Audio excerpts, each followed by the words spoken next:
Hello दोस्तों, आज हम पढ़ेंगे जर्मनी का एकीकरण।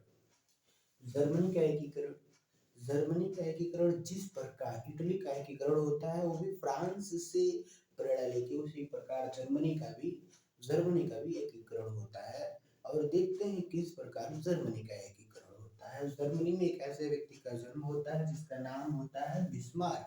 बिस्मार्क का जन्म होता है 1815 ईस्वी में।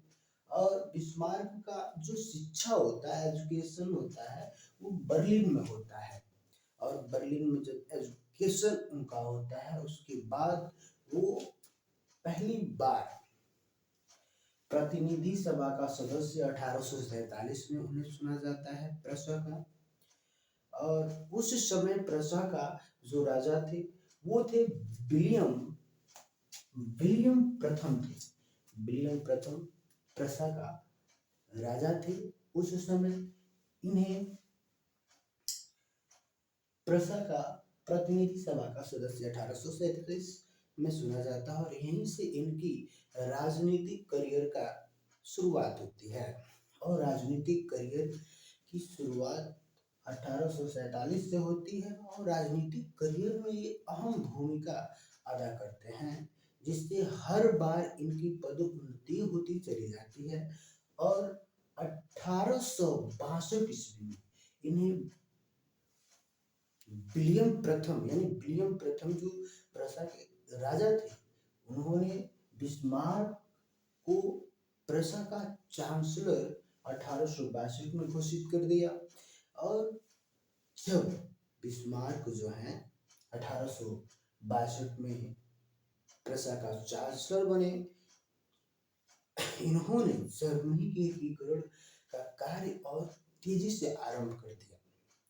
जर्मनी का एकीकरण करने के लिए इन्होंने रक्त और लौ की नीति अपनाई, जिसमें हम जानते हैं कि उनकी मानसिकता ये रही कि वो भली भांति वहां के वातावरण को समझ रहे थे कि किस प्रकार हम अपने प्रत्येक प्रांत, प्रत्येक जगहों को एकत्र एकजुट कैसे करें, हर स्थान को जर्मनी में एकजुट कैसे करें, हर प्रांत, हर प्रदेश को कैसे एक में मिलाएं।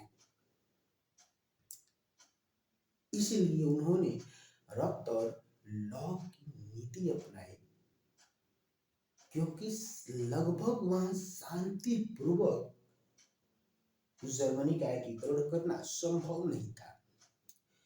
और हम देखते हैं कि डेनमार्क जो है जर्मनी के उत्तरी हिस्सा में पड़ता है। और उत्तरी हिस्सा में जो डेनमार्क है उसने जो उसका पार्ट नहीं था उस दो राज्यों को अपने में मिलाने का क्या कर देता है, अनाउंस कर देता है, घोषणा कर देता है। और वो दो प्रदेश होते हैं, स्लेस्विक और होस्टेन। दोनों प्रदेश के जो लोग होते हैं वो जर्मनी भाषा को बोलते हैं और वो डेनमार्क से जुड़ना नहीं चाहते थे। इसलिए उन्होंने आग्रह किया कि हमें डेनमार्क से अलग किया जाए। बिस्मार्क ने इस अवसर को देखते हुए तत्काल ही डेनमार्क पर हमला कर देता है।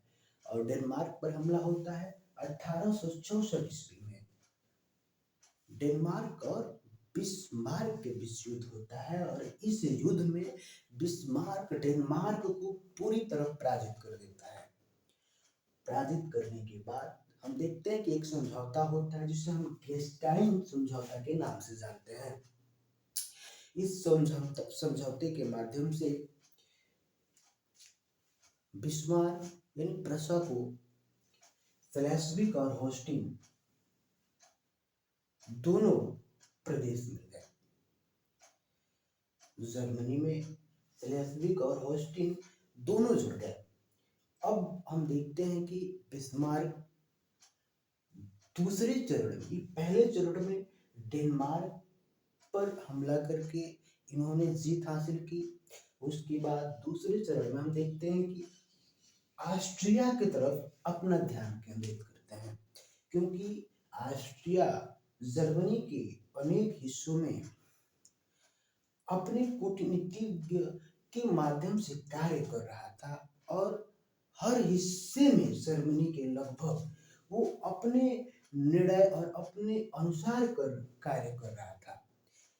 अधिकतर जर्मनी के हिस्से पर ऑस्ट्रिया का कब्जा था, और ऑस्ट्रिया को जो बिस्मार्क था वो पूरी तरह जर्मनी से निष्कासित कर देना चाहता था।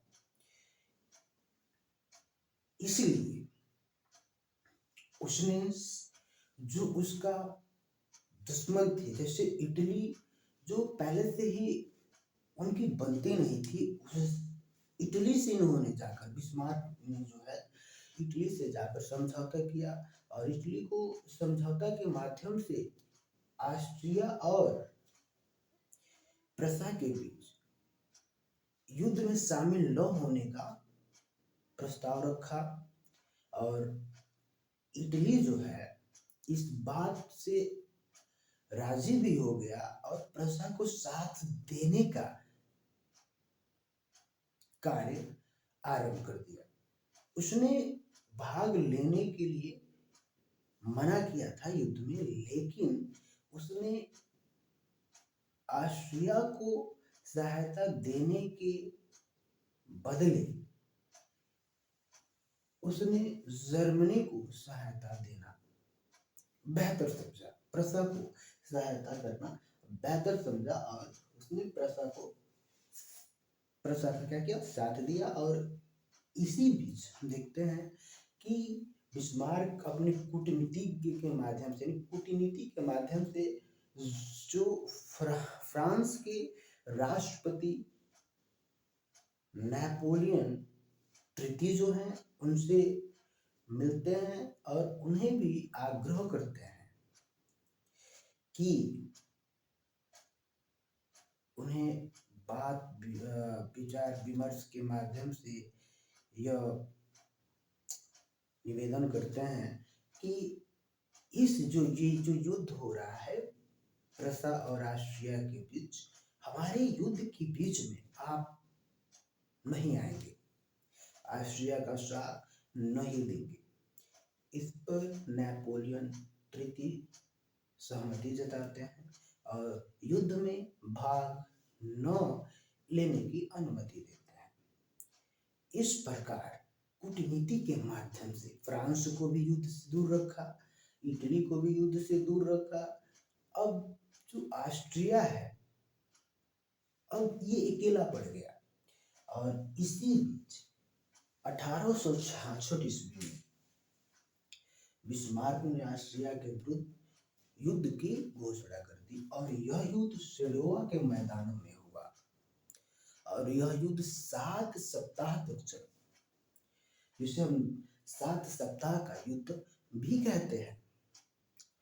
और इस युद्ध में बिस्मार्क ऑस्ट्रिया को बुरी तरह पराजित कर दिया, और ऑस्ट्रिया को जर्मनी से निष्कासित कर बाहर कर दिया। अब जर्मनी का लगभग एकीकरण हो चुका था। अब जर्मनी का कुछ हिस्सा, जो जर्मनी का दक्षिणी हिस्सा था, वो जो हिस्सा है अभी जर्मनी में पूर्ण रूप से मिले नहीं थे, और उच्च हिस्सा पर हमेशा दावेदारी जताने का प्रयास फ्रांस कर रहा था। नेपोलियन बोनापार्ट तृतीय जो था, नेपोलियन जो तृतीय था, उसने युद्ध में न जाने का निर्णय, वो उसका एक कूटनीतिज्ञ चाल था। उसे लगा कि अगर ये दोनों आपस में लड़ते हैं और कमजोर होते हैं तो फायदा सीधा नेपोलियन तृतीय को मिलेगा, फ्रांस को मिलेगा। लेकिन ऐसा होता नहीं है।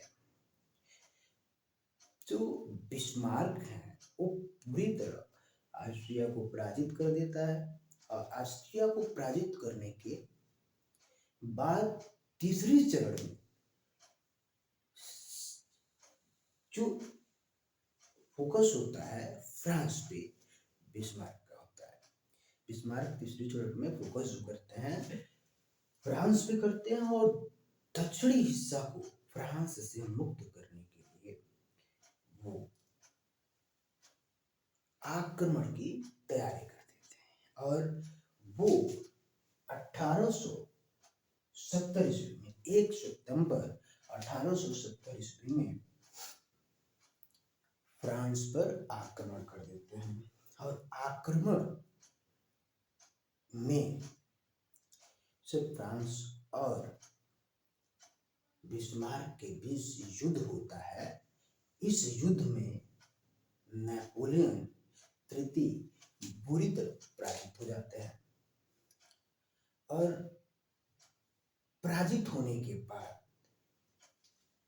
एक संधि होती है जिसे हम फ्रैंकफर्ट की संधि के नाम से जानते हैं।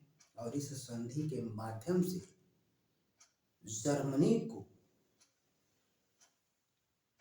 एल्सेस और लॉरेन प्रांत मिल जाते हैं, जो कई वर्ष पहले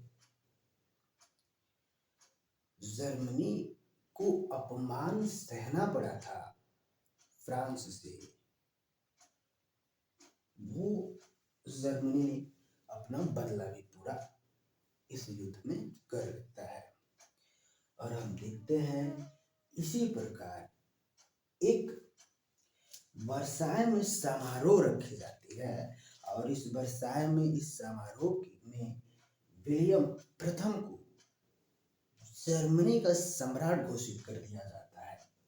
और जर्मनी की सम्राट जब विलियम प्रथम को घोषित किया जाता है, इन्हीं के नेतृत्व में जर्मनी का पूरी तरह एकीकरण हो जाता है। और जनवरी 1871 में विलियम प्रथम को सम्राट घोषित की जाती है। और हम जानते हैं कि जर्मनी का एकीकरण कार्य 1871 ईस्वी में पूरा हो जाता है।